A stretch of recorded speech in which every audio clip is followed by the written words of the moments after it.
Hope you guys are well and enjoying your community group and the study through John together. This week was a pretty awesome text as we saw a man whose child was ill, pretty powerful man come to Jesus and ask Jesus to come to his house to heal his son.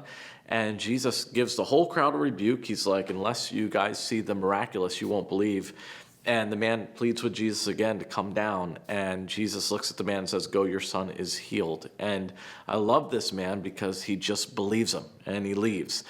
He's a really cool picture of faith in that he believes what Jesus says, he does what Jesus says, and he shares what Jesus says. As he goes home, he shares the good news of Jesus with his whole family, and they too believe. And what's just amazing to me as you read through the Gospels is just how different Jesus responds at different times. And Nicodemus, he's got to show Nicodemus, hey, you have too much stock in your intellect, and kind of humble Nicodemus that he doesn't really know all he thinks he knows.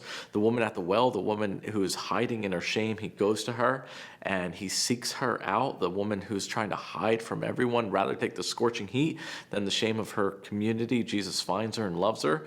And now this man is a man of great power and influence, and yet he can do nothing. His power can do nothing for his sick son, and he's got to go to Jesus. And sometimes God uses our pain to bring us to him.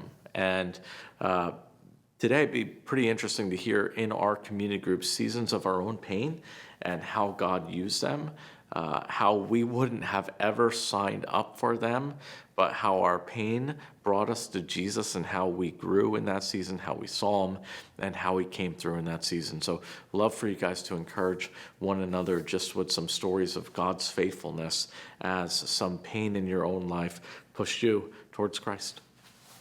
Sweet. All right.